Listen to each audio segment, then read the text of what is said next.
ਝੂਠੇ ਪੁਲਿਸ ਮੁਕਾਬਲੇ ਅਤੇ ਪ੍ਰਵਾਸੀਆਂ ਦੇ ਮਸਲੇ ਤੇ ਦਲ ਖਾਲਸਾ ਨੇ ਸੱਦਿਆ ਪੰਜਾਬ ਸੰਮੇਲਨ 2025। ਸੁਪਰੀਮ ਕੋਰਟ ਵੱਲੋਂ ਆਨੰਦ ਕਾਰਜ ਨੂੰ ਰਜਿਸਟਰ ਕਰਨ ਦੇ ਨਿਯਮ 4 ਮਹੀਨਿਆਂ ਦੇ ਅੰਦਰ ਅਧਿਸੂਚਿਤ ਕਰਨ ਦੇ ਨਿਰਦੇਸ਼ ਜਾਰੀ। ਗਿਆਨੀ ਹਰਪ੍ਰੀਤ ਸਿੰਘ ਨੇ 25 ਸਤੰਬਰ ਨੂੰ ਸੱਦਿਆ ਸਟੇਟ ਡੈਲੀਗੇਟਾਂ ਦਾ ਜਨਰਲ ਇਜਲਾਸ। ਪੁਲਿਸ ਦਾ ਜਿਹੜਾ ਫੇਕ ਇਨਕਾਊਂਟਰਸ ਝੂਠੇ ਫਰਜ਼ੀ ਮੁਕਾਬਲੇ ਬਣਾਉਣ ਦਾ ਰੁਝਾਨ ਹੈ ਇਹ ਲੇਟ 80s ਤੋਂ ਸਟਾਰਟ ਹੈ। ਆਈ ਥਿੰਕ ਅਰਲੀ 80s ਵੀ ਸਟਾਰਟ ਹੋ ਗਿਆ ਸੀ, ਪਰ ਲੇਟ 80s ਤੱਕ ਜਾਂਦੇ ਜਾਂਦੇ ਇਹ ਬਹੁਤ ਵੱਡੇ ਪੱਧਰ ਤੇ ਫਰਜ਼ੀ ਮੁਕਾਬਲੇ ਬਣਾਏ ਗਏ। ਕੰਧਾਂ ਦੇ ਉੱਤੇ ਖਾਲਿਸਤਾਨ ਦੇ ਨਾਅਰੇ ਲਿਖਦੇ ਨੇ, ਉਹਨਾਂ ਨੂੰ ਵੀ ਹੁਣ ਟਾਰਗੇਟ ਕੀਤਾ ਜਾ ਰਿਹਾ। ਉਹਨਾਂ ਨੂੰ ਵੀ ਫੇਕ ਇਨਕਾਊਂਟਰਸ ਦੇ ਵਿੱਚ ਦਿਖਾਇਆ ਜਾਂਦਾ। ਕੁਝ ਥਾਵਾਂ ਤੇ ਉਹਨਾਂ ਨੂੰ ਐਲੀਮੀਨੇਟ ਕੀਤਾ ਗਿਆ, ਮਾਰਿਆ ਗਿਆ, ਕੁਝ ਥਾਵਾਂ ਤੇ ਉਹਨਾਂ ਨੂੰ ਨਕਾਰਾ ਕੀਤਾ ਗਿਆ। ਪੁਲਿਸ ਨੂੰ ਆਪਣੀ ਫੰਕਸ਼ਨਿੰਗ ਤੇ ਆਪਣੀ ਵਰਕਿੰਗ ਕਾਨੂੰਨ ਦੇ ਕਰਨੀ ਬਣਦੀ ਹੈ ਔਰ ਇਹ ਉਹਨਾਂ ਦੀ ਡਿਊਟੀ ਵੀ ਹੈ, ਔਰ ਜੋ ਕੁਝ ਉਹ ਕਰ ਰਹੇ ਨੇ ਉਹ ਕਾਨੂੰਨ ਦੇ ਘੇਰੇ ਤੋਂ ਬਾਹਰ ਜਾ ਕੇ ਕਰ ਰਹੇ ਨੇ।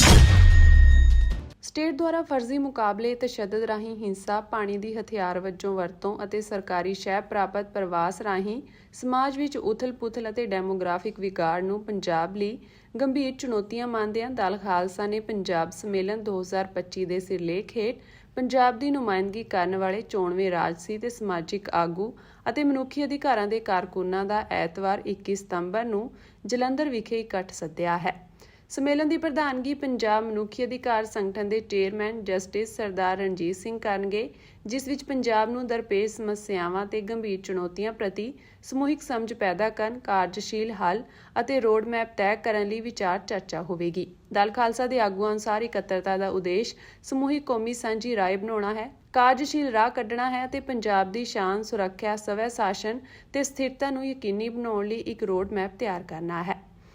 ਦਲ ਖਾਲਸਾ ਦੇ ਕਾਰਜਕਾਰੀ ਪ੍ਰਧਾਨ ਪਰਮਜੀਤ ਸਿੰਘ ਮੰਡ, ਸੀਨੀਅਰ ਆਗੂ ਕੰਵਰਪਾਲ ਸਿੰਘ ਅਤੇ ਜਨਰਲ ਸਕੱਤਰ ਪਰਮਜੀਤ ਸਿੰਘ ਟਾਂਡਾ ਨੇ ਕਿਹਾ ਕਿ ਪੰਜਾਬ ਅੱਜ ਇੱਕ ਅਜਿਹੇ ਚੌਰਾਹੇ ਤੇ ਖੜਾ ਹੈ ਜੋ ਸਿੱਖ ਕੌਮ ਲਈ ਨਾਜ਼ੁਕ ਅਤੇ ਫੈਸਲਾਕੁਨ ਮੋੜ ਹੈ। ਉਨ੍ਹਾਂ ਕਿਹਾ ਕਿ ਪੰਜਾਬ ਨਾ ਸਿਰਫ ਲੰਮੇ ਸਮੇਂ ਤੋਂ ਚੱਲ ਰਹੀਆਂ ਚੁਣੌਤੀਆਂ ਨਾਲ ਜੂਝ ਰਿਹਾ ਹੈ, ਸਗੋਂ ਇਸ ਨੂੰ 3 ਗੰਭੀਰ ਅਤੇ ਵੱਧ ਰਹੇ ਖਤਰਿਆਂ ਦਾ ਵੀ ਸਾਹਮਣਾ ਕਰਨਾ ਪੈ ਰਿਹਾ ਹੈ ਜੋ ਇਸ ਦੀ ਸਥਿਰਤਾ, ਪ੍ਰਭੂਸੱਤਾ ਅਤੇ ਭਵਿੱਖ ਲਈ ਖਤਰਾ ਹਨ। ਉਨ੍ਹਾਂ ਅਹਿਮ ਮੁੱਦਿਆਂ ਦਾ ਜ਼ਿਕਰ ਕਰਦਿਆਂ ਕਿਹਾ ਕਿ ਝੂਠੇ ਮੁਕਾਬਲਿਆਂ ਅਤੇ ਹਿਰਾਸਤੀ ਤਸ਼ੱਦਦ ਰਾਹੀਂ ਗੈਰ ਨਿਆਇਕ ਹੱਤਿਆਵਾਂ ਦੇ ਵਧ ਰਹੇ ਰੁਝਾਨ ਨੇ ਕਾਨੂੰਨ ਅਤੇ ਨਿਆਂ ਤੋਂ ਲੋਕਾਂ ਦਾ ਵਿਸ਼ਵਾਸ ਤੋੜਿਆ ਹੈ ਅਤੇ ਡਰ ਤੇ ਖੌਫ ਅਤੇ ਪੁਲਿਸ ਨੂੰ ਖੁੱਲ੍ਹ ਖੇਡਣ ਦਾ ਮਾਹੌਲ ਪੈਦਾ ਕੀਤਾ ਜਾ ਰਿਹਾ ਹੈ। ਪੁਲਿਸ ਦਾ ਜਿਹੜਾ ਫੇਕ ਇਨਕਾਊਂਟਰਸ ਝੂਠੇ ਫਰਜ਼ੀ ਮੁਕਾਬਲੇ ਬਣਾਉਣ ਦਾ ਰੁਝਾਨ ਹੈ ਇਹ ਲੇਟ 80s ਤੋਂ ਸਟਾਰਟ ਹੈ। ਆਈ ਥਿੰਕ ਅਰਲੀ 80s ਵੀ ਸਟਾਰਟ ਹੋ ਗਿਆ ਸੀ, ਪਰ ਲੇਟ 80s ਤੱਕ ਜਾਂਦੇ ਜਾਂਦੇ ਇਹ ਬਹੁਤ ਵੱਡੇ ਪੱਧਰ ਤੇ ਫਰਜ਼ੀ ਮੁਕਾਬਲੇ ਬਣਾਏ ਗਏ।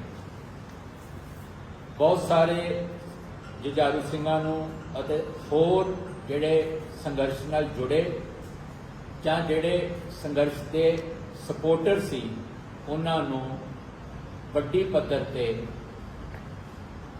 ਘਰੋਂ ਚੁੱਕ ਕੇ ਤਸ਼ੱਦਦ ਕਰਕੇ ਗਾਇਬ ਕੀਤਾ ਗਿਆ, ਫਰਜ਼ੀ ਮੁਕਾਬਲਿਆਂ ਦੇ ਵਿੱਚ ਸ਼ਹੀਦ ਕੀਤਾ ਗਿਆ।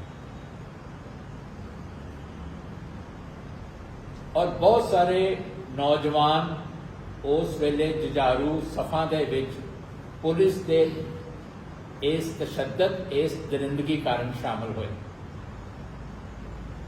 ਪੰਜਾਬ ਪੁਲਿਸ ਦੇ ਜਿਹੜੇ ਪਰਸਨਲ ਨੇ ਉਹ ਵੀ ਪੰਜਾਬ ਦੇ ਨੇਟਿਵਸ ਨੇ, ਪੰਜਾਬ ਦੇ ਰਹਿਣ ਵਾਲੇ ਨੇ, ਤੇ ਜਿਹੜੇ ਸਿੱਖ ਸੰਘਰਸ਼ ਦੇ ਵਿੱਚ ਸ਼ਾਮਲ ਹੋਏ ਸਾਡੇ ਜੁਝਾਰੂ ਵੀਰ, ਜੁਝਾਰੂ ਸਿੰਘ ਸੀ, ਉਹ ਵੀ ਪੰਜਾਬ ਦੇ ਪਹਿਰੇਦਾਰ ਸੀ। ਸੋ ਪੁਲਿਸ ਦੀ ਇਸ ਅਨਲੌਫੁਲ ਮੈਥਡ ਨੇ, ਗੈਰ ਕਾਨੂੰਨੀ, ਗੈਰ ਸੰਵਿਧਾਨਕ ਤਰੀਕਿਆਂ ਨੇ ਦੋਨਾਂ ਤਰ੍ਹਾਂ ਦੇ ਵਿੱਚ, ਦੋਨਾਂ ਕੈਂਪਾਂ ਦੇ ਵਿੱਚ ਕੁੜੱਤਣ, ਨਫ਼ਰਤ ਅਤੇ ਦੁਸ਼ਮਣੀ ਵਾਲਾ ਇੱਕ ਮਾਹੌਲ ਸਿਰਜਿਆ।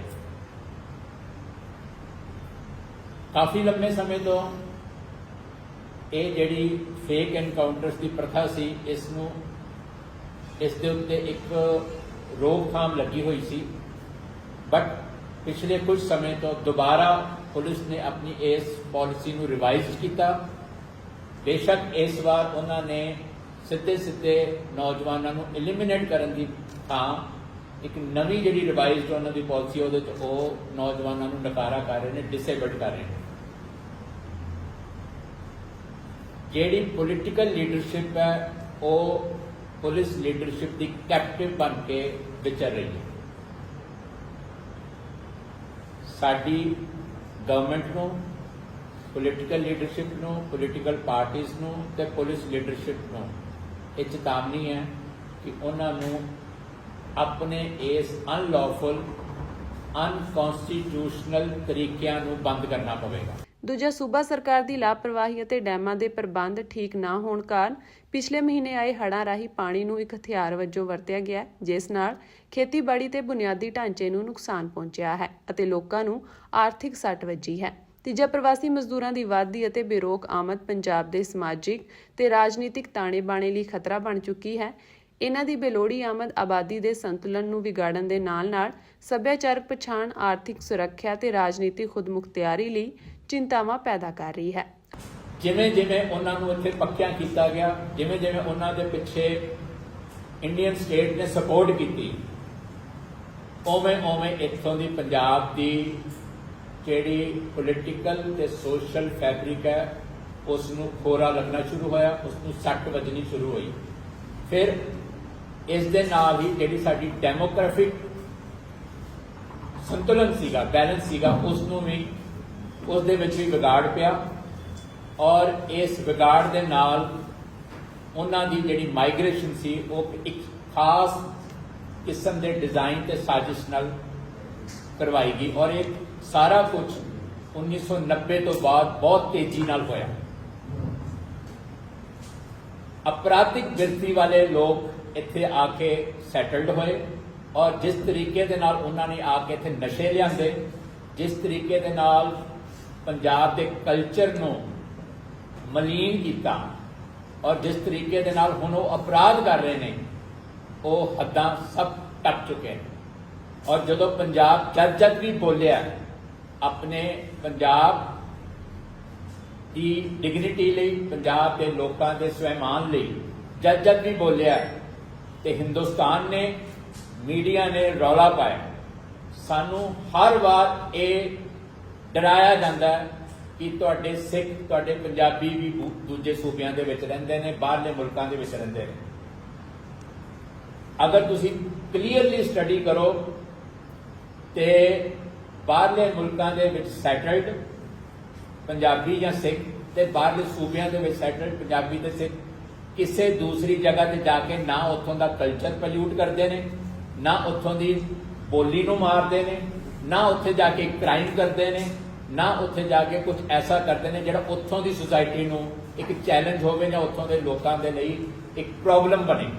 ਆਗੂਆਂ ਨੇ ਕਿਹਾ ਕਿ ਹੁਸ਼ਿਆਰਪੁਰ ਵਿੱਚ ਇੱਕ ਪ੍ਰਵਾਸੀ ਮਜ਼ਦੂਰ ਵੱਲੋਂ 5 ਸਾਲਾ ਬੱਚੇ ਦੇ ਵਹਿਸ਼ਿਆਨਾ ਕਤਲ ਨੇ ਪੰਜਾਬ ਦੇ ਮੂਲ ਨਿਵਾਸੀਆਂ ਨੂੰ ਝੰਜੋੜ ਕੇ ਰੱਖ ਦਿੱਤਾ ਹੈ। ਉਹਨਾਂ ਦੋਸ਼ ਲਗਾਇਆ ਕਿ ਦੂਜੇ ਰਾਜਾਂ ਤੋਂ ਅਪਰਾਧਿਕ ਮਾਨਸਿਕਤਾ ਵਾਲੇ ਲੋਕ ਭਾਜਪਾ ਤੇ ਆਪ ਆਗੂਆਂ ਦੀ ਮਦਦ ਨਾਲ ਇੱਥੇ ਵਸ ਰਹੇ ਹਨ। ਉਹਨਾਂ ਕਿਹਾ ਕਿ ਅਸੀਂ ਇਹ ਬਰਦਾਸ਼ਤ ਨਹੀਂ ਕਰਾਂਗੇ ਅਤੇ ਸੂਬਾ ਸਰਕਾਰ ਤੋਂ ਮੰਗ ਕਰਦੇ ਹਾਂ ਕਿ ਪੰਜਾਬ ਵਿੱਚ ਪ੍ਰਵਾਸੀਆਂ ਦੀ ਬੇਲਗਾਮ ਆਮਦ ਤੇ ਰੋਕ ਲਗਾਈ ਜਾਵੇ।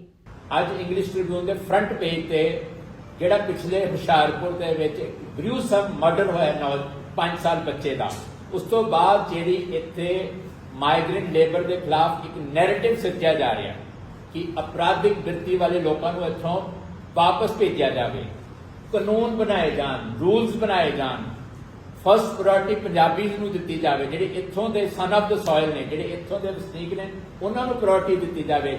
ਜਦੋਂ ਇਹ ਆਵਾਜ਼ਾਂ ਉੱਠਣੀਆਂ ਹੋਈਆਂ ਤੇ ਅੱਜ ਇੱਕ ਉਸ ਨੈਰੇਟਿਵ ਨੂੰ ਤੋੜਨ ਲਈ ਇੱਕ ਨਵਾਂ ਨੈਰੇਟਿਵ ਘੜਿਆ ਜਾ ਰਿਹਾ, ਇੱਕ ਨਵਾਂ ਪੈਰਲਲ ਨੈਰੇਟਿਵ ਬਿਲਡ ਕੀਤਾ ਜਾ ਰਿਹਾ ਤਾਂ ਕਿ ਜਿਹੜੇ ਪੰਜਾਬ ਦੇ ਹਿੱਤਾਂ ਦੀ ਬੋਲਣ ਵਾਲੀਆਂ ਸੰਸਥਾਵਾਂ, ਵਿਅਕਤੀ ਨੇ, ਉਹਨਾਂ ਨੂੰ ਪਹਿਲਾਂ ਹੀ ਡਰਾਇਆ ਜਾਵੇ, ਉਹਨਾਂ ਦੇ ਖਿਲਾਫ ਵੀ ਪੂਰੇ ਇੰਡੀਆ ਦੇ ਵਿੱਚ ਇੱਕ ਮਾਹੌਲ ਤਿਆਰ ਕੀਤਾ ਜਾਵੇ।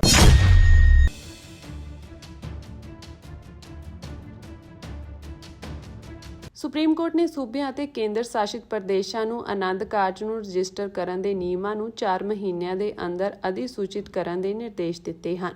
ਸਰਵਉੱਚ ਅਦਾਲਤ ਨੇ ਸੂਬਿਆਂ ਤੇ ਕੇਂਦਰ ਸ਼ਾਸਿਤ ਪ੍ਰਦੇਸ਼ਾਂ ਨੂੰ ਆਨੰਦ ਕਾਰਜ ਦੀ ਰਜਿਸਟ੍ਰੇਸ਼ਨ ਨੂੰ ਲੈ ਕੇ ਨਿਯਮ ਬਣਾਉਣ ਲਈ ਕਿਹਾ। ਇੱਕ ਜਨਹਿਤ ਪਟੀਸ਼ਨ ਦੀ ਸੁਣਵਾਈ ਕਰਦੇ ਹੋਏ ਜਸਟਿਸ ਵਿਕਰਮਨਾਥ ਅਤੇ ਸੰਦੀਪ ਮਹਿਤਾ ਦੇ ਬੈਂਚ ਨੇ ਕਿਹਾ ਕਿ ਜਦੋਂ ਤੱਕ ਅਜਿਹੇ ਨਿਯਮ ਨੋਟੀਫਾਈ ਨਹੀਂ ਹੁੰਦੇ, ਆਨੰਦ ਕਾਰਜ ਅਧੀਨ ਕੀਤੇ ਗਏ ਸਾਰੇ ਵਿਆਹ ਬਿਨਾਂ ਕਿਸੇ ਭੇਦਭਾਵ ਦੇ ਮੌਜੂਦਾ ਕਾਨੂੰਨੀ ਢਾਂਚੇ ਅਧੀਨ ਰਜਿਸਟਰਡ ਕੀਤੇ ਜਾਣੇ ਚਾਹੀਦੇ ਹਨ। ਇਸ ਸੰਬੰਧੀ ਪਟੀਸ਼ਨ ਪਾਈ ਗਈ ਸੀ, ਜਿਸ ਵਿੱਚ ਵੱਖ-ਵੱਖ ਰਾਜਾਂ ਅਤੇ ਕੇਂਦਰ ਸ਼ਾਸਿਤ ਪ੍ਰਦੇਸ਼ਾਂ ਨੂੰ ਆਨੰਦ ਮੈਰਿਜ ਐਕਟ 1909 ਦੀ ਧਾਰਾ 6 ਦੇ ਤਹਿਤ ਨਿਯਮ ਬਣਾਉਣ ਅਤੇ ਸੂਚਿਤ ਕਰਨ ਲਈ ਨਿਰਦੇਸ਼ ਦੇਣ ਦੀ ਮੰਗ ਕੀਤੀ ਗਈ ਸੀ, ਤਾਂ ਕਿ ਸਿੱਖ ਰਸਮਾਂ ਰਾਹੀਂ ਕੀਤੇ ਗਏ ਵਿਆਹਾਂ ਦੀ ਰਜਿਸਟ੍ਰੇਸ਼ਨ ਦੀ ਸਹੂਲਤ ਲਈ ਜਾ ਸਕੇ, ਜਿਸ ਨੂੰ ਆਨੰਦ ਕਾਰਜ ਕਿਹਾ ਜਾਂਦਾ ਹੈ।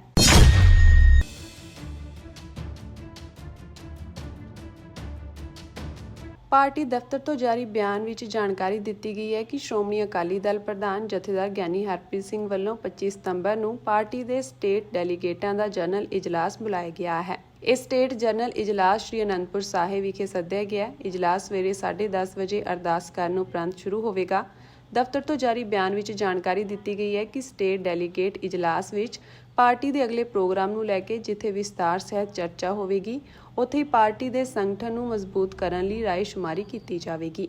ਜਾਰੀ ਬਿਆਨ ਵਿੱਚ ਕਿਹਾ ਗਿਆ ਕਿ ਪਾਰਟੀ ਪ੍ਰਧਾਨ ਜਥੇਦਾਰ ਗਿਆਨੀ ਹਰਪ੍ਰੀਤ ਸਿੰਘ ਨੇ ਪਾਰਟੀ ਵਿੱਚ ਲੋਕਤਾਂਤਰਿਕ ਪ੍ਰਕਿਰਿਆ ਅਤੇ ਸਿਧਾਂਤਾਂ ਨੂੰ ਮਜ਼ਬੂਤ ਕਰਨ ਲਈ ਸਾਰੇ ਹੀ ਸਟੇਟ ਡੈਲੀਗੇਟ ਦੀ ਰਾਏ ਨਾਲ ਵਰਕਿੰਗ ਕਮੇਟੀ ਸਮੇਤ ਬਾਕੀ ਅਹੁਦਿਆਂ ਦੀ ਨਿਯੁਕਤੀ ਕਰਨ ਲਈ ਸਟੇਟ ਡੈਲੀਗੇਟ ਨੂੰ ਬੁਲਾਇਆ ਗਿਆ ਹੈ। ਜਾਰੀ ਬਿਆਨ ਵਿੱਚ ਗਿਆਨੀ ਹਰਪ੍ਰੀਤ ਸਿੰਘ ਨੇ ਕਿਹਾ ਕਿ ਆਉਣ ਵਾਲੇ ਕੁਝ ਦਿਨਾਂ ਅੰਦਰ ਪਾਰਟੀ ਦੇ ਹਰ ਪਲੇਟਫਾਰਮ ਨੂੰ ਮਜ਼ਬੂਤ ਕੀਤਾ ਜਾਵੇਗਾ। ਵਰਕਿੰਗ ਕਮੇਟੀ ਸਮੇਤ ਸਰਕਲ ਤੋਂ ਲੈ ਕੇ ਜ਼ਿਲ੍ਹਾ ਜਥੇਬੰਦੀ ਦੀ ਚੋਣ ਪੂਰੇ ਲੋਕਤਾਂਤਰਿਕ ਤਰੀਕੇ ਜ਼ਰੀਏ ਪੂਰੀ ਕੀਤੀ ਜਾਵੇਗੀ। ਕਿ ਰਾਹੁਲ ਗਾਂਧੀ ਜਿਹੜਾ ਕਿ ਅੱਜ ਵੀ ਸਿੱਖਾਂ ਦੇ ਕਾਤਲਾਂ ਨੂੰ ਨਾਲ ਲੈ ਕੇ ਘੁੰਮ ਰਿਹਾ, ਆਪਣੇ ਦਾਦੀ ਤੇ ਆਪਣੇ ਬਾਪ ਦੇ ਕੀਤੇ ਸਿੱਖਾਂ ਦੇ ਨਾਲ ਜ਼ੁਲਮ ਨੂੰ ਅੱਜ ਤੱਕ ਉਹਨੇ ਨਾ ਮੰਨਿਆ ਤੇ ਨਾ ਉਸਦੀ ਕੋਈ ਮਾਫੀ ਮੰਗੀ ਆ। ਸਿੱਖ ਕੌਮ ਅੰਦਰ ਡਾਢਾ ਰੋਸ ਹੈ। ਸ਼੍ਰੋਮਣੀ ਕਮੇਟੀ ਵੱਲੋਂ ਜਿਹੜੇ 2 ਮੁਲਾਜ਼ਮ ਆ ਕਥਾਵਾਚਕ ਤੇ ਇੱਕ ਜਿਹੜਾ ਮੁਲਾਜ਼ਮ ਉਹਨੂੰ ਸਸਪੈਂਡ ਕਰ ਦਿੱਤਾ ਗਿਆ, ਤੇ ਜਿਹੜਾ ਇਵਜੀ ਜਿਹੜਾ ਉੱਥੇ ਮੁਲਾਜ਼ਮ ਸੀਗਾ ਕੁਲਵਿੰਦਰ ਸਿੰਘ ਉਹਨੂੰ ਫਾਰਗ ਕਰ ਦਿੱਤਾ ਗਿਆ, ਤੇ ਮੈਨੇਜਰ ਜਿਹੜਾ ਪ੍ਰਗਟ ਸਿੰਘ ਆ ਉਸ ਨੂੰ ਵਾਰਨਿੰਗ ਦੇ ਕੇ ਉੱਥੋਂ ਦੀ ਤਬਾਦਲਾ ਕਰ ਦਿੱਤਾ ਗਿਆ। ਗੁਰਦੁਆਰਾ ਬਾਬਾ ਬੁੱਢਾ ਸਾਹਿਬ ਜੀ ਰਾਮਦਾਸ ਦੇ ਅੰਦਰ ਕਾਂਗਰਸੀ ਆਗੂ ਰਾਹੁਲ ਗਾਂਧੀ ਨੂੰ ਸਿਰੋਪਾ ਦੇਣ ਦੇ ਮਾਮਲੇ ਵਿੱਚ ਸ਼੍ਰੋਮਣੀ ਗੁਰਦੁਆਰਾ ਪ੍ਰਬੰਧਕ ਕਮੇਟੀ ਨੇ 4 ਮੁਲਾਜ਼ਮਾਂ ਖਿਲਾਫ ਕਾਰਵਾਈ ਕੀਤੀ ਹੈ। ਸ਼੍ਰੋਮਣੀ ਕਮੇਟੀ ਨੇ ਉਹਨਾਂ ਨੂੰ ਮਰਿਆਦਾ ਦੀ ਉਲੰਘਣਾ ਅਤੇ ਸਨਮਾਨ ਦੇਣ ਸੰਬੰਧੀ ਨਿਯਮਾਂ ਦੀ ਪਾਲਣਾ ਨਾ ਕਰਨ ਲਈ ਜ਼ਿੰਮੇਵਾਰ ਠਹਿਰਾਇਆ ਹੈ। ਸ਼੍ਰੋਮਣੀ ਕਮੇਟੀ ਦੇ ਸਕੱਤਰ ਪ੍ਰਤਾਪ ਸਿੰਘ ਨੇ ਦੱਸਿਆ ਕਿ ਪ੍ਰਧਾਨ ਐਡਵੋਕੇਟ ਹਰਜਿੰਦਰ ਸਿੰਘ ਧਾਮੀ ਦੇ ਨਿਰਦੇਸ਼ਾਂ ਤੇ ਮਾਮਲੇ ਦੀ ਪੜਤਾਲ ਕਰਵਾਈ ਗਈ ਸੀ, ਜਿਸ ਦੀ ਅੱਜ ਰਿਪੋਰਟ ਪ੍ਰਾਪਤ ਹੋਣ ਮਗਰੋਂ ਕਾਰਵਾਈ ਕੀਤੀ ਗਈ ਹੈ। ਉਨ੍ਹਾਂ ਕਿਹਾ ਕਿ ਰਾਮਦਾਸ ਦੇ ਗੁਰਦੁਆਰਾ ਬਾਬਾ ਬੁੱਢਾ ਸਾਹਿਬ ਜੀ ਦੇ ਕਥਾਵਾਚਕ ਭਾਈ ਪਲਵਿੰਦਰ ਸਿੰਘ ਅਤੇ ਸੇਵਾਦਾਰ ਭਾਈ ਹਰਵਿੰਦਰ ਸਿੰਘ ਨੂੰ ਮੁਅੱਤਲ ਕਰ ਦਿੱਤਾ ਗਿਆ ਹੈ। ਇਸੇ ਤਰ੍ਹਾਂ ਇਵਜ਼ੀ ਤੌਰ ਤੇ ਸੇਵਾ ਨਿਭਾ ਰਹੇ ਗ੍ਰੰਥੀ ਭਾਈ ਕੁਲਵਿੰਦਰ ਸਿੰਘ ਦੀਆਂ ਸੇਵਾਵਾਂ ਸਮਾਪਤ ਕਰ ਦਿੱਤੀਆਂ ਗਈਆਂ ਹਨ ਅਤੇ ਮੈਨੇਜਰ ਪ੍ਰਗਟ ਸਿੰਘ ਨੂੰ ਚੇਤਾਵਨੀ ਦਿੰਦਿਆਂ ਉਸ ਦਾ ਤਬਾਦਲਾ ਕਰ ਦਿੱਤਾ ਗਿਆ ਹੈ। ਉਨ੍ਹਾਂ ਦੱਸਿਆ ਕਿ ਪੜਤਾਲੀਆ ਰਿਪੋਰਟ ਵਿੱਚ ਇਹ ਪੱਖ ਸਾਹਮਣੇ ਆਇਆ ਹੈ ਕਿ ਰਾਹੁਲ ਗਾਂਧੀ ਗੁਰਦੁਆਰਾ ਸਾਹਿਬ ਦੇ ਦਰਬਾਰ ਵਿੱਚ ਨਿਰਧਾਰਿਤ ਜੰਗਲੇ ਦੇ ਅੰਦਰ ਗਏ ਸਨ, ਜੋ ਮਰਿਆਦਾ ਦੀ ਸਿੱਧੇ ਤੌਰ ਤੇ ਉਲੰਘਣਾ ਹੈ। ਉਨ੍ਹਾਂ ਕਿਹਾ ਕਿ ਇਸ ਨਿਰਧਾਰਿਤ ਸਥਾਨ ਤੇ ਜਾਣ ਲਈ ਇੱਕ ਤੈਅ ਬਾਣਾ ਵੀ ਲਾਜ਼ਮੀ ਹੁੰਦਾ ਹੈ ਅਤੇ ਅੰਦਰ ਦੀ ਸੇਵਾ ਨਿਭਾਉਣ ਵਾਲੇ ਗ੍ਰੰਥੀ, ਸੇਵਾਦਾਰਾਂ ਅਤੇ ਸਬੰਧਤ ਮੁਲਾਜ਼ਮਾਂ ਤੋਂ ਇਲਾਵਾ ਕੋਈ ਵੀ ਬਾਹਰੀ ਵਿਅਕਤੀ ਜੰਗਲੇ ਦੇ ਅੰਦਰ ਨਹੀਂ ਜਾ ਸਕਦਾ ਹੈ। ਇਸ ਤੋਂ ਇਲਾਵਾ ਕਾਂਗਰਸੀ ਆਗੂਆਂ ਨੂੰ ਦਰਬਾਰ ਸਾਹਿਬ ਦੇ ਅੰਦਰ ਸਿਰੋਪਾਓ ਦੇਣ ਸਮੇਂ ਵੀ ਬੀਤੇ ਵਿੱਚ ਅੰਤਰਿਮ ਕਮੇਟੀ ਵੱਲੋਂ ਲਏ ਗਏ ਫੈਸਲੇ ਦੀ ਉਲੰਘਣਾ ਹੋਈ ਹੈ। ਸ਼੍ਰੋਮਣੀ ਕਮੇਟੀ ਦੇ ਫੈਸਲੇ ਅਨੁਸਾਰ ਦਰਬਾਰ ਸਾਹਿਬ ਦੇ ਅੰਦਰ ਕਿਸੇ ਵੀ VIP ਨੂੰ ਸਿਰੋਪਾਓ ਨਹੀਂ ਦਿੱਤਾ ਜਾ ਸਕਦਾ ਹੈ। ਦੱਸ ਦਈਏ ਕਿ ਬੀਤੇ ਦਿਨੀ ਜਦੋਂ ਰਾਹੁਲ ਗਾਂਧੀ ਅੰਮ੍ਰਿਤਸਰ ਅਤੇ ਗੁਰਦਾਸਪੁਰ ਜ਼ਿਲ੍ਹਿਆਂ ਦੇ ਹੜ੍ਹ ਪ੍ਰਭਾਵਿਤ ਇਲਾਕਿਆਂ ਦਾ ਦੌਰਾ ਕਰਨ ਲਈ ਪਹੁੰਚੇ ਸਨ, ਤਾਂ ਉਹਨਾਂ ਨੇ ਹੋਰ ਕਾਂਗਰਸੀ ਆਗੂਆਂ ਦੇ ਨਾਲ ਕਸਬਾ ਰਾਮਦਾਸ ਸਥਿਤ ਗੁਰਦੁਆਰਾ ਸਾਹਿਬ ਵਿੱਚ ਮੱਥਾ ਟੇਕਿਆ ਸੀ ਅਤੇ ਇਸ ਮੌਕੇ ਪ੍ਰਬੰਧਕਾਂ ਵੱਲੋਂ ਉਹਨਾਂ ਨੂੰ ਸਿਰੋਪਾ ਦੇ ਕੇ ਸਨਮਾਨਿਤ ਕੀਤਾ ਗਿਆ ਸੀ। ਪਿਛਲੇ ਦਿਨੀ ਰਾਹੁਲ ਗਾਂਧੀ ਆਏ ਤੇ ਬਾਬਾ ਬੁੱਢਾ ਸਾਹਿਬ ਜੀ ਦੇ ਨਾਲ ਸੰਬੰਧਿਤ ਸ਼੍ਰੋਮਣੀ ਕਮੇਟੀ ਦੇ ਪ੍ਰਬੰਧਾਂ ਅਧੀਨ ਗੁਰਦੁਆਰਾ ਸਾਹਿਬ ਵਿਖੇ ਉੱਥੇ ਮੱਥਾ ਟੇਕਿਆ। ਉਹਨਾਂ ਨੇ ਕੋਈ ਵੀ ਗੁਰਦੁਆਰਾ ਸਾਹਿਬ ਆਉਂਦਾ ਉਹਨੂੰ ਉੱਥੇ ਇੱਕ ਯਾਤਰੂ ਦੇ ਤੌਰ ਤੇ ਉਹਨੂੰ ਜਗ੍ਹਾ ਮਿਲਦੀ ਆ, ਤੇ ਉੱਥੇ ਅਰਦਾਸ ਕਰਾਈ ਗਈ। ਜਿਹੜੇ ਸਾਡੇ ਸਾਬਕਾ ਅਰਦਾਸੀਏ ਭਾਈ ਕੁਲਵਿੰਦਰ ਸਿੰਘ ਜੀ ਨੇ ਕੀਤੀ, ਉਹਨਾਂ ਨੇ ਦੱਸਿਆ ਕਿ ਮੈਨੂੰ ਕਿਸੇ ਕਾਂਗਰਸੀ ਆਗੂ ਜਿਹੜੇ ਆ ਉਹ ਲੈ ਕੇ ਆਏ ਸੀ। ਉਹ ਕਹਿੰਦੇ ਮੈਂ ਸਰਬੱਤ ਦੇ ਭਲੇ ਦੀ ਅਰਦਾਸ ਕੀਤੀ ਆ, ਭਾਵੇਂ ਉਹਦੇ ਵਿੱਚ ਉਹਨਾਂ ਨੇ ਕਾਂਗਰਸ ਪਾਰਟੀ ਦੀ ਗੱਲ ਵੀ ਕੀਤੀ ਆ। ਤੇ ਉੱਥੇ ਦੇ ਜਿਹੜੇ ਮੁਲਾਜ਼ਮ ਸੀ ਸ਼੍ਰੋਮਣੀ ਕਮੇਟੀ ਦੇ, ਉਹਨਾਂ ਵੱਲੋਂ ਜਿਹੜਾ ਇੱਕ ਜੰਗਲਾ ਵਾ, ਜਿਹੜੀ ਇੱਕ ਮਰਿਆਦਾ ਦੇ ਨਾਲ ਹੀ ਉਸ ਜੰਗਲੇ ਦੇ ਅੰਦਰ ਜਾਇਆ ਜਾਂਦਾ, ਕਿਉਂਕਿ ਹਰ ਧਰਮ ਦੇ ਇੱਕ ਜਿਹੜੇ ਪ੍ਰਬੰਧਾਂ ਦੇ ਕੁਝ ਕਾਇਦੇ ਹੁੰਦੇ ਆ। ਤੋ ਉਸ ਜੰਗਲੇ ਦੇ ਅੰਦਰ ਰਾਹੁਲ ਗਾਂਧੀ ਨੂੰ ਜਿਹੜਾ ਸਰੋਪਾ ਦਿੱਤਾ ਗਿਆ, ਉਹਨਾਂ ਦੇ ਨਾਲ ਹੋਰ ਵੀ ਉਹਨਾਂ ਦੇ ਪਾਰਟੀ ਦੇ ਅਧਿਕਾਰੀ ਨੂੰ ਸਰੋਪਾ ਦਿੱਤਾ ਗਿਆ, ਜਿਸ ਗੱਲ ਤੇ ਸਿੱਖ ਆਵਾਮ ਦੇ ਅੰਦਰ ਬਹੁਤ ਵੱਡਾ ਇਤਰਾਜ਼ ਆਇਆ। ਉਹਨਾਂ ਨੇ ਸ਼੍ਰੋਮਣੀ ਕਮੇਟੀ ਦੀ ਵਿਰੋਧਤਾ ਕੀਤੀ, ਸ਼੍ਰੋਮਣੀ ਕਮੇਟੀ ਨੂੰ ਇਸ ਗੱਲ ਤੇ ਭੰਡਿਆ ਕਿ ਇਹ ਜਿਹੜੀ ਕੀ ਹੁਣ ਰਾਹੁਲ ਗਾਂਧੀ ਨੇ ਕਿਹੜੇ ਐਸੇ ਸਿੱਖਾਂ ਦੇ ਵਾਸਤੇ ਕੋਈ ਭਲੇ ਜਿਹੇ ਕੰਮ ਕਰਦੇ ਤੇ ਜਿਹਦੇ ਉਹਨਾਂ ਨੂੰ ਸਨਮਾਨ ਤੇ ਸਰੋਪਾ ਦਿੱਤਾ ਜਾ ਰਿਹਾ। ਸੋ ਇਹ ਵੱਡਾ ਇੱਕ ਸੀਗਾ। ਸੋ ਸ਼੍ਰੋਮਣੀ ਕਮੇਟੀ ਦੇ ਪ੍ਰਧਾਨ ਐਡਵੋਕੇਟ ਹਰਜਿੰਦਰ ਸਿੰਘ ਧਾਮੀ ਨੇ ਇੱਕ ਜਾਂਚ ਕਮੇਟੀ ਬਿਠਾਈ, ਜਿਨ੍ਹਾਂ ਨੇ ਜਾਂਚ ਕੀਤੀ। ਜਾਂਚ ਤੋਂ ਉਪਰੰਤ ਜਿਹੜੇ ਪਿਛਲੇ ਸਮੇਂ 'ਚ ਅੰਤਰਿਮ ਕਮੇਟੀ ਦੇ ਹੁਕਮ ਸੀ, ਜਿੱਥੇ ਉਹਦੀ ਉਲੰਘਣਾ ਕੀਤੀ ਗਈ ਕਿ ਕਿਸੇ ਵੀ ਰਾਜਨੀਤਿਕ ਵਿਅਕਤੀ ਨੂੰ ਦਰਬਾਰ ਦੇ ਅੰਦਰ ਕੋਈ ਸਨਮਾਨ ਸਰੋਪਾ ਨਹੀਂ ਦਿੱਤਾ ਜਾਏਗਾ, ਉਹਦੀ ਉਲੰਘਣਾ ਤੇ ਸਿੱਖ ਆਵਾਮ ਦੀ ਮਨ ਦੀ ਮਨਸ਼ਾ ਜਿਹੜੀ ਆ ਕਿ ਰਾਹੁਲ ਗਾਂਧੀ ਜਿਹੜਾ ਕਿ ਅੱਜ ਵੀ ਸਿੱਖਾਂ ਦੇ ਕਾਤਲਾਂ ਨੂੰ ਨਾਲ ਲੈ ਕੇ ਘੁੰਮ ਰਿਹਾ, ਆਪਣੇ ਦਾਦੀ ਤੇ ਆਪਣੇ ਬਾਪ ਦੇ ਕੀਤੇ ਸਿੱਖਾਂ ਦੇ ਨਾਲ ਜ਼ੁਲਮ ਨੂੰ ਅੱਜ ਤੱਕ ਉਹਨੇ ਨਾ ਮੰਨਿਆ ਤੇ ਨਾ ਉਸਦੀ ਕੋਈ ਮਾਫੀ ਮੰਗੀ ਆ। ਸਿੱਖ ਆਵਾਮ ਅੰਦਰ ਡਾਢਾ ਰੋਸ ਆ। ਸੋ ਉਸ ਗੱਲ ਨੂੰ ਲੈ ਕੇ ਸ਼੍ਰੋਮਣੀ ਕਮੇਟੀ ਵੱਲੋਂ ਜਿਹੜੇ 2 ਮੁਲਾਜ਼ਮ ਆ, ਕਥਾਵਾਚਕ ਤੇ ਇੱਕ ਜਿਹੜਾ ਮੁਲਾਜ਼ਮ, ਉਹਨੂੰ ਸਸਪੈਂਡ ਕਰ ਦਿੱਤਾ ਗਿਆ ਤੇ ਜਿਹੜਾ ਇਵਜੀ ਜਿਹੜਾ ਉੱਥੇ ਮੁਲਾਜ਼ਮ ਸੀਗਾ ਕੁਲਵਿੰਦਰ ਸਿੰਘ, ਉਹਨੂੰ ਫਾਰਗ ਕਰ ਦਿੱਤਾ ਗਿਆ ਤੇ ਮੈਨੇਜਰ ਜਿਹੜਾ ਪ੍ਰਗਟ ਸਿੰਘ ਆ ਉਸ ਨੂੰ ਵਾਰਨਿੰਗ ਦੇ ਕੇ ਉੱਥੋਂ ਦੀ ਤਬਾਦਲਾ ਕਰ ਦਿੱਤਾ ਗਿਆ। ਸੋ ਇਹ ਜਿਹੜੇ ਵੀ ਸਾਰੇ ਮਾਮਲੇ ਹੋਏ ਨੇ, ਇਹ ਸ਼੍ਰੋਮਣੀ ਕਮੇਟੀ ਦੇ ਜਿਹੜੇ ਫਰਜ਼ ਬਣਦੇ ਨੇ, ਸ਼੍ਰੋਮਣੀ ਕਮੇਟੀ ਤੋਂ ਜਿਸ ਤਰ੍ਹਾਂ ਦੀ ਆਸ ਕਰਦੇ ਨੇ, ਉਹਨਾਂ ਨੂੰ ਲੈ ਕੇ ਇਹ ਸਾਰੇ ਫੈਸਲੇ ਕੀਤੇ ਗਏ ਨੇ। ਆਵਾਮ ਦੀ ਆਵਾਜ਼ ਨੂੰ ਸੁਣਦਿਆਂ ਹੋਇਆਂ ਸ਼੍ਰੋਮਣੀ ਕਮੇਟੀ ਨੇ ਇਹ ਤੇ ਆਪਣੇ ਜਿਹੜੇ ਪ੍ਰਬੰਧਾਂ ਦੇ ਵਿੱਚ ਕੀਤੀ ਕੁਤਾਹੀ ਦਾ ਜਿਹੜਾ ਫੈਸਲਾ ਲੈਂਦੇ ਆ, ਇਹ ਜਿਹੜਾ ਫੈਸਲਾ ਕੀਤਾ। ਸੋ ਇਹ ਫੈਸਲੇ ਤੇ ਜੋ ਸੰਗਤ ਵੱਲੋਂ ਰਿਸਪੌਂਸ ਆ ਰਿਹਾ ਉਹ ਬਹੁਤ ਠੀਕ ਹੈ ਕਿ ਸਮੇਂ ਸਿਰ ਕੀਤਾ ਫੈਸਲਾ ਵੀ ਪ੍ਰਬੰਧ ਦੇ ਵਿੱਚ ਗਲਤੀ ਹੋਈ ਨਹੀਂ, ਉਹਦਾ ਸੁਧਾਰ ਕੀਤਾ ਜਾ ਸਕਦਾ।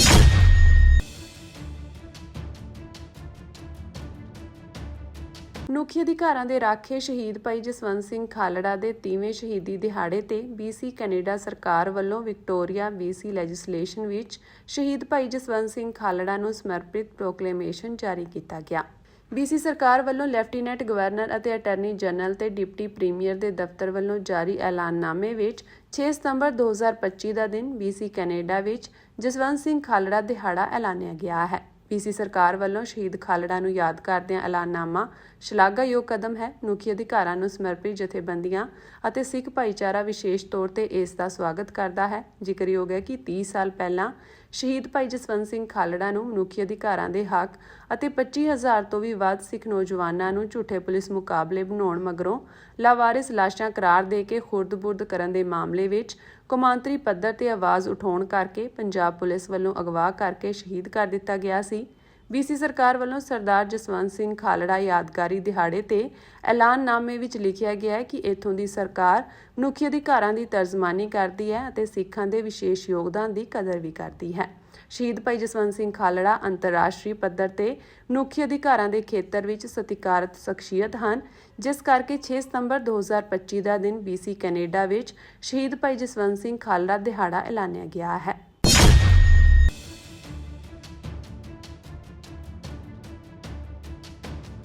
ਪੰਜਾਬ ਤੇ ਹਰਿਆਣਾ ਹਾਈ ਕੋਰਟ ਨੇ ਪੰਜਾਬ ਸਰਕਾਰ ਨੂੰ ਆਮਦਨ ਤੋਂ ਵੱਧ ਜਾਇਦਾਦ ਦੇ ਮਾਮਲੇ ਵਿੱਚ ਗ੍ਰਿਫਤਾਰ ਵਿਕਰਮ ਸਿੰਘ ਮਜੀਠੀਆ ਦੀ ਜ਼ਮਾਨਤ ਪਟੀਸ਼ਨ ਤੇ 14 ਅਕਤੂਬਰ ਤੱਕ ਜਵਾਬ ਦਾਇਰ ਕਰਨ ਦਾ ਹੁਕਮ ਦਿੱਤਾ ਹੈ।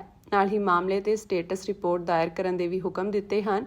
ਜਾਣਕਾਰੀ ਅਨੁਸਾਰ ਮੁਹਾਲੀ ਦੀ ਹੇਠਲੀ ਅਦਾਲਤ ਵੱਲੋਂ ਉਸ ਦੀ ਜ਼ਮਾਨਤ ਪਟੀਸ਼ਨ ਰੱਦ ਕੀਤੇ ਜਾਣ ਤੋਂ ਬਾਅਦ ਹੁਣ ਮਜੀਠੀਆ ਨੇ ਹਾਈ ਕੋਰਟ ਵਿੱਚ ਜ਼ਮਾਨਤ ਲਈ ਪਟੀਸ਼ਨ ਦਾਇਰ ਕੀਤੀ ਹੈ। ਦੱਸ ਦਈਏ ਕਿ 25 ਜੂਨ ਨੂੰ ਵਿਜੀਲੈਂਸ ਵਿਭਾਗ ਨੇ ਆਮਦਨ ਤੋਂ ਵੱਧ ਜਾਇਦਾਦ ਦੇ ਮਾਮਲੇ ਵਿੱਚ ਮੁਹਾਲੀ ਵਿੱਚ ਉਸ ਦੇ ਖਿਲਾਫ FIR ਦਰਜ ਕੀਤੀ ਅਤੇ ਉਸ ਨੂੰ ਅੰਮ੍ਰਿਤਸਰ ਸਥਿਤ ਉਸ ਦੇ ਘਰ ਤੋਂ ਗ੍ਰਿਫਤਾਰ ਕਰ ਲਿਆ। ਉਹਨਾਂ ਨੇ ਪਹਿਲਾਂ ਮੁਹਾਲੀ ਦੀ ਹੇਠਲੀ ਅਦਾਲਤ ਤੋਂ ਜ਼ਮਾਨਤ ਮੰਗੀ ਸੀ, ਜਿਸ ਨੂੰ ਹੇਠਲੀ ਅਦਾਲਤ ਨੇ 18 ਅਗਸਤ ਨੂੰ ਰੱਦ ਕਰ ਦਿੱਤਾ ਸੀ। ਇਸ ਲਈ ਮਜੀਠੀਆ ਨੇ ਹੁਣ ਹਾਈ ਕੋਰਟ ਵਿੱਚ ਜ਼ਮਾਨਤ ਲਈ ਪਟੀਸ਼ਨ ਦਾਇਰ ਕੀਤੀ ਹੈ।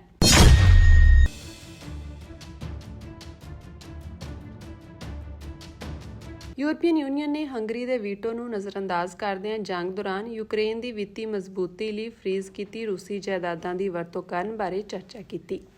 ਅਧਿਕਾਰੀਆਂ ਨੇ ਕਿਹਾ ਕਿ ਯੂਕਰੇਨ ਸਿਰਫ ਉਦੋਂ ਹੀ ਮੁਆਵਜ਼ਾ ਕਰਜ਼ਾ ਵਾਪਸ ਕਰੇਗਾ ਜਦੋਂ ਉਸ ਨੂੰ ਯੁੱਧ ਦੌਰਾਨ ਹੋਏ ਨੁਕਸਾਨ ਲਈ ਰੂਸ ਤੋਂ ਮੁਆਵਜ਼ਾ ਮਿਲ ਜਾਵੇਗਾ।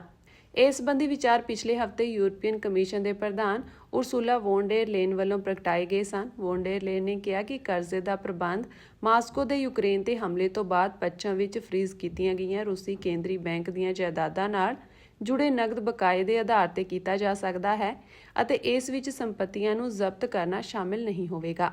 ਉਹਨਾਂ ਕਿਹਾ ਕਿ ਕਰਜ਼ਾ ਇਸ ਤਰੀਕੇ ਨਾਲ ਦਿੱਤਾ ਜਾਵੇਗਾ ਤਾਂ ਕਿ ਹੰਗਰੀ ਵੱਲੋਂ ਵੀਟੋ ਦੀ ਰੋਕ ਅੜਿੱਕੇ ਨਾ ਆਵੇ। ਜ਼ਿਕਰਯੋਗ ਹੈ ਕਿ ਯੂਰਪੀਅਨ ਯੂਨੀਅਨ ਦੇ ਸਾਰੇ 27 ਮੈਂਬਰ ਦੇਸ਼ਾਂ ਵਿੱਚੋਂ ਸਿਰਫ ਹੰਗਰੀ ਦੇ ਰੂਸ ਨਾਲ ਦੋਸਤਾਨਾ ਸਬੰਧ ਹਨ, ਜਿਸ ਦੀ ਰੂਸੀ ਤੇਲ ਦੀ ਖਰੀਦ ਟਰੰਪ ਪ੍ਰਸ਼ਾਸਨ ਲਈ ਪਰੇਸ਼ਾਨੀ ਦਾ ਕਾਰਨ ਰਹੀ ਹੈ। ਅਮਰੀਕਾ ਦੇ ਰਾਸ਼ਟਰਪਤੀ ਡੋਨਾਲਡ ਟਰੰਪ ਨੇ ਦਾਅਵਾ ਕੀਤਾ ਹੈ ਕਿ ਭਾਰਤ, ਚੀਨ, ਅਫਗਾਨਿਸਤਾਨ ਅਤੇ ਪਾਕਿਸਤਾਨ ਸਮੇਤ 23 ਮੁਲਕ ਨਸ਼ੀਲੇ ਪਦਾਰਥਾਂ ਦੀ ਗੈਰਕਾਨੂੰਨੀ ਤਸਕਰੀ ਅਤੇ ਉਤਪਾਦਨ ਕਰ ਰਹੇ ਹਨ। ਉਨ੍ਹਾਂ ਕਿਹਾ ਕਿ ਇਹ ਮੁਲਕ ਗੈਰਕਾਨੂੰਨੀ ਨਸ਼ੀਲੇ ਪਦਾਰਥਾਂ ਅਤੇ ਰਸਾਇਣਾਂ ਦਾ ਨਿਰਮਾਣ ਅਤੇ ਤਸਕਰੀ ਕਰਕੇ ਅਮਰੀਕਾ ਅਤੇ ਉਸ ਦੇ ਨਾਗਰਿਕਾਂ ਦੀ ਸੁਰੱਖਿਆ ਲਈ ਖਤਰਾ ਬਣ ਰਹੇ ਹਨ। ਕਾਂਗਰਸ ਨੂੰ ਸੌਂਪੇ ਗਏ ਰਾਸ਼ਟਰਪਤੀ ਦੇ ਅਹਿਦ ਵਿੱਚ ਟਰੰਪ ਨੇ ਕਿਹਾ ਕਿ ਉਨ੍ਹਾਂ 23 ਦੇਸ਼ਾਂ ਦੀ ਪ੍ਰਮੁੱਖ ਨਸ਼ੀਲੇ ਪਦਾਰਥਾਂ ਦੀ ਆਵਾਜਾਈ ਜਾਂ ਪ੍ਰਮੁੱਖ ਗੈਰਕਾਨੂੰਨੀ ਨਸ਼ੀਲੇ ਪਦਾਰਥ ਉਤਪਾਦਕ ਦੇਸ਼ਾਂ ਵਜੋਂ ਪਛਾਣ ਕੀਤੀ ਹੈ। ਵਿਦੇਸ਼ ਵਿਭਾਗ ਦੇ 5 ਦੇਸ਼ਾਂ ਅਫਗਾਨਿਸਤਾਨ, ਬੋਲੀਵੀਆ, ਬਰਮਾ, ਕੋਲੰਬੀਆ ਅਤੇ ਵੈਨਜ਼ੂਏਲਾ ਨੂੰ ਲੋੜੀਂਦੀਆਂ ਕੋਸ਼ਿਸ਼ਾਂ ਵਿੱਚ ਨਾਕਾਮ ਰਹਿਣ ਵਜੋਂ ਸੂਚੀਬੱਧ ਕੀਤਾ ਗਿਆ ਹੈ। ਇਹਨਾਂ ਮੁਲਕਾਂ ਨੂੰ ਨਸ਼ੀਲੇ ਪਦਾਰਥ ਵਿਰੋਧੀ ਯਤਨਾਂ ਨੂੰ ਬਿਹਤਰ ਬਣਾਉਣ ਦਾ ਸੱਦਾ ਦਿੱਤਾ ਗਿਆ ਹੈ।